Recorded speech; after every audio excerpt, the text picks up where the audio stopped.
கூட கொஞ்ச நாளாவே மனப்போராட்டம் அதிகமா இருக்குது. இந்த வியாதியோட போராட முடியலன்ற வருத்தம் அதிகமா இருக்குது.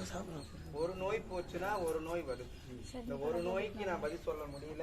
ஆளை உருக்கி எடுக்குது. ரொம்ப கஷ்டமாவே இருக்குது. இப்படியே வாழ்வுனா பயமாவும் இருக்குதப்பா. எதுக்கும் எதுவும் செய்யல. ஒன்றும் தோத்துட்டு நிக்கிறேன். இந்த தோல்விய ஜெயமாக்கி கொடுன்னு கேட்கிறேன்.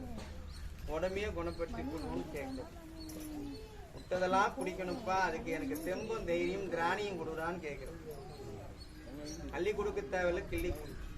வியாபாரத்துக்கு நாங்க எதுவுமே வேணாம்ப்பா. கருப்பாகும் பார்வை பட்டுச்சுன்னா நான் போயிடுச்சுக்குவேன்.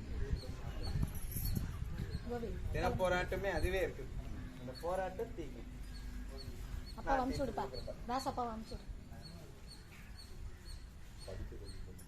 மூணு பேர்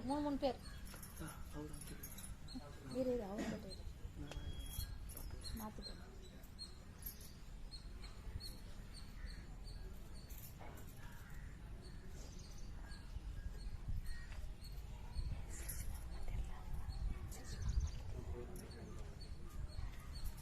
கோவிலும் நல் மாதிரியா போகும். எந்த ஒரு குறையும் கிடையாது. உடம்புல இருக்கிற அந்த வேலையை நான் அறுத்து கொடுத்தேன்.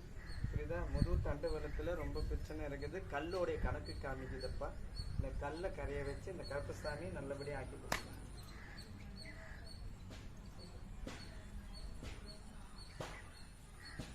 இந்த விபதியை பலி வரும்போதெல்லாம் கருப்பா நீட்டு குடி. சுத்தமா எடுத்து கொடுத்துட்றேன். உனக்கு ஒரு நோய் இல்லாத காப்பாற்றி கொடுக்குறேன்.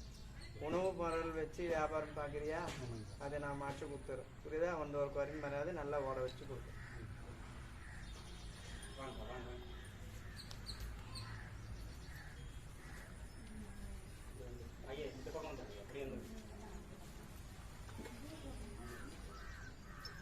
நான் சுத்தி சுத்தி உன்னாடியே தான் வந்தேங்கிறேன்.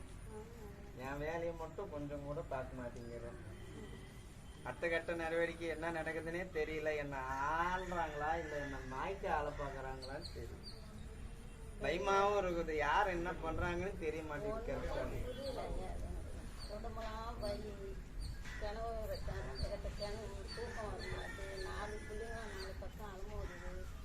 வண்டி ஒன்று வாங்கிட்டு குழந்தை அதுவும் ஓடலை. எனக்கு ஒன்றுமே புரியல. என்னதான் பண்ணுறாங்க. இந்த கேஸை பற்றி போய் உடச்சிட்டு வராங்க. நான் வாரிசு அந்த தான் அவங்க போய் உடைக்கிறாங்க. அது எப்படி தான் முடியும் எனக்கு? 2025 2ஆம் மாதம் வரைக்குமே இந்த பிரச்சனை உங்களுக்கு இருக்குன்னு தான் இருக்கும். ஆனால் அந்த சொத்து மொத்தமாக உங்கள் கைக்கு வந்து சேரும். பயப்பட தேவையில்லை. புரியுதா? பொய்லாம் சொல்லக்கூடாது. கரெக்டாக